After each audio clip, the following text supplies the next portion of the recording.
Wato jama'a zan ɗan so yi ƙarin bayani akan labarin na muku na jiragen ƙasar Amerika wanda suka yi yunkurin haɗin gwiwa su zo su yi wa jamhuriyar musulunci kwab ɗaya, wanda mun kawo muku jiragen ruwa kala daban-daban da na sama da kuma sojoji wanda suka yi yunkurin su kwace island ta jamhuriyar musulunci, wato inda Iran tafi ji da shi wannan ɗan tsibirin, sannan kuma in san samu ne ma su kutsa su je su kwace su je kwace gurin, kuma sannan su yi wa jamhuriyar musulunci illa sosai da sosai, wanda tun jiya muke bibiyar labarin mun ga lokacin da jiragen suka taso, amma fa jama'a wallahi ba su karasa ba, saboda jamhuriyar musulunci ta yi doki jiragen nan fiye da kuke tunani. Kuma jirgin karku ce wai jirage ne na kasar Amerika kadai, za a iya cewa na NATO ne da irin na subur, akwai na Burtaniya, akwai na Germany, akwai dai jirage manya-manya, akwai jirage masu daukan jiragen yaki wasu 100 wasu 150 har da manya-manyan jiragen nan, wato sun shigo da karfin su ne, wanda da Allah ya ba su nasara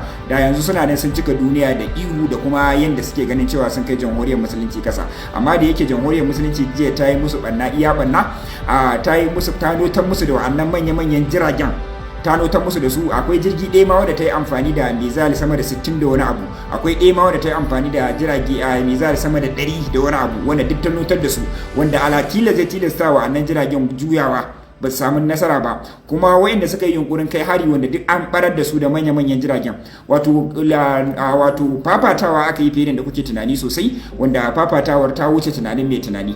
Amma fa a yanzu haka ganin wannan bannar da aka yi musu, suna nan kuma suna neman hanyar yadda za a yi a koma sulhu, inda jamhuriyar musulunci ta riga ta rufe sulhu, sannan kuma jamhuriyar musulunci ta ba da umarni kala daban-daban, musamman yan gwagwarmayanta da suke Iraki da kuma wayanda suke Siriya wanda suna nan alibe, wanda suka ba da umarnin cewa nan gaba duk wani jirgin kaya wayanda ya zo ya wuce ta bakin ruwan a Siriya ko kuma Iraki, wanda ya zo ya wuce ta na kasashen munafukan kasashen Larabawa, to nan gaba kawai jamhuriyar musulunci ta ƙara buɗe hannunta, ta ba 'yan gwagwarmayar dama cewa su farar da shi kowane irin jirgi ne. Sannan in sai kowane irin jirgin yaƙi ne, ko na ƙasar Amerika ko kuma na su ƙasashen da suke ciki, sai ga alamun akwai yunkurin su na yanda za su dafawa kasar Amerika ko kuma taimaka kasar mamaya. To jamhuriyar musulunci ta ba da umarnin cewa su farmaki wannan jirgin bayan irin har-haren da suka kai musu. Jamhuriyar musulunci bata tsaya a nan kadai ba, ana tunanin yanzu kuma ta ba dakarun musulunci wato na Yemen kenan, su ma ta ba su damar cewa su fito ga dangadan su yi aiki, wanda ana ganin cewa nan gaba aikin da za su yi ma zai rufe na dakarun na musulunci na Lebanon da kuma na Gaza, wanda ana tunanin cewa idan suka fara su daman ba tsayawa ga baki daya. Amma ba wannan hirar labarin na kawo muku ba, na zo kawo muku ne labarin yadda ta kaya akan wa'annan jiragen da aka tura su jiya, wanda ake tunanin cewa karfi da karfi ne aka hada, ba wai kasar Amerika ce kadai ba, karfi da karfi ne aka hada wajen yadda za a yi wa jamhuriyar musulunci duka daya, wanda cikin ikon Allah a nitse a kwanciyar hankali ta yi amfani da mizal ɗinta da jirage marasa matukanta, alatilar ta notar da notarwa, ta kashe na kashewa, sannan kuma ta tilasta wa wa'annan jiragen suka juya. Amma shiru kake ji a yanzu haka, ba a ma so a faɗi yadda ta kaya jiya. Amma jamhuriyar musulunci ta mayar da su, kuma ta kashe na kashewa, ta notar da notarwa. Ba wai maganar jiragen su juya bane, nocewa suka yi. Ba a san iya adadin sojojin da suka mutu ba a cikin wa'annan farmakin da suka yi niyyar kaiwa, amma shiru kake ji kamar malam ya ci shuwa. Saboda haka jamhuriyar musulunci yau ba ta je bace, kuma ta riga ta shirya, kuma za ta yi ne. Dama mun gaya muku cewa jira ake yi kawai a gudanar da zana'iza, a sallam kowa ya koma. To gashi daga binnewan zuwa jiya da daddare da yau din nan, jamhuriyar musulunci ta yi aikin da a ce ta yi saka bata tsaya a kanta ba, wallahi da irin wasu kasashen da suka mamaye ne da suke control da su ne, da yanzu ba magana kasashen. Amma yanzu alatilas an notar musu da manya-manyan jiragen su na yaki na ruwa, manya-manyan jirage masu daukan jirage, an notar musu da shi, an kashe musu sojojinsu, an harbo musu jiragen saman su a cikin kan ruwan nan, an musu abin da wanda alatilas da tilasta musu juyawa suka koma fa. Yanzu suna kokarin yadda za a koma sulhu, saboda sun dauki jamhuriyar musulunci ba ta da hankali kamar yadda su ba su da hankali, ba ta da tunani kamar yadda su ba su da tunani, ba ta da hankali. Wai mutum da yake niyyar kashe ka, idan ya ga alamun zaka kashe shi kuma sai yayi sarar da ce a zo na sulhu, idan ka biya mishi kuma ya samu ta gaba kuma neman wanda shi alatila bai da kudiri da buri illa iyaka kai ka kasa, kai kuma Allah ya baka darajar da za ka kai shi kasa, to me zaka tsaya sulhu? Shi yasa jamhuriyar musulunci tace ta rufe kowace kofa. Saboda haka a ci gaba da addu'a jama'a, ubangiji Allah ya dauka musulunci, ya kaskantar da kafirci, ya hada kawunan kan musulman duniya gabaki daya, ya nuna mana munafukan musulmai a hada da su, a gama da su gabaki daya.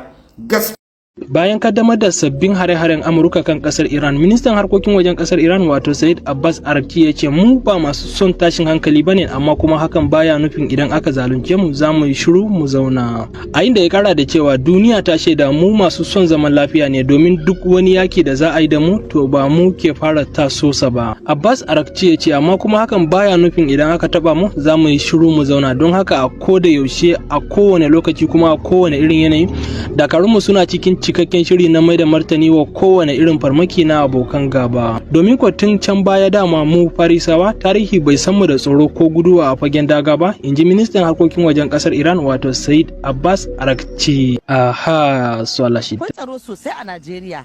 Yanzu ka tafi su Isra'ila mana, ka isa ka fito kai yawo? Su ba ƙasa bace, mutane su rinka gane irin wannan. Ka tafi su Palestine, kaga tun da ka taso a rayuwarka yaƙi suke yi. To me ake yi a Najeriya ma da har mutane mu fa na gaya maka wannan abubuwan da suke tasowa a Najeriya mutane ne suke kan bama shi da ba. Amma idan kika je irin su Zamfara, Sokoto, Kebbi da Katsina, su ma akwai tsaro?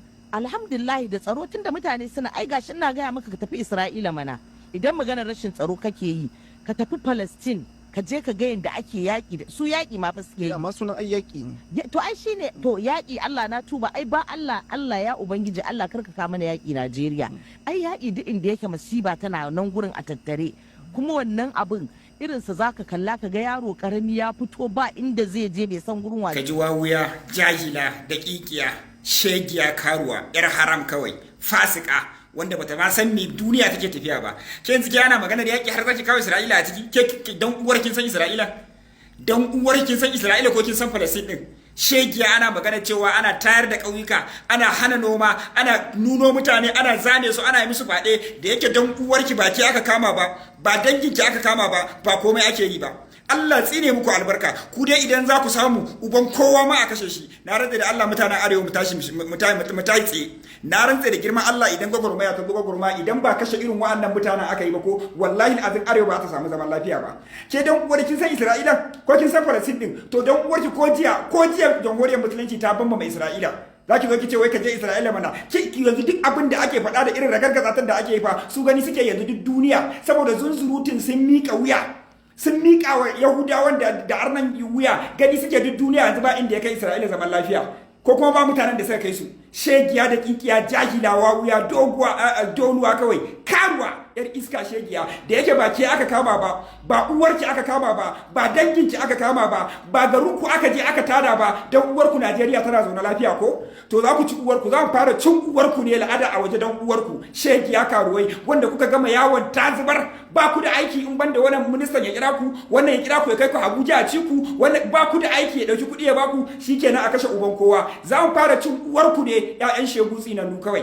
Wai a tafi Palestine, ke za ta haɗa Palestine da ba gwara Palestine so dubu akan rikicin Najeriya ba, wayanda sun an kashe ma shahada suka yi, amma ga 'yan ta'adda nan saboda Allah ya haɗa mu da 'yan daudun sojoji lusarai sun kasa kamar zaman lafiya, suna bi yau duk inda kika buɗe waya kina kallo ana sata a kashe a yanka a yi faɗe dan uwarki wai zaman lafiya ake yi. Allah ya kawo masifa cikin gidanki dan uwarki, ki ji idan da daɗi, shegiya karuwa kawai tsinanniya. Allah isa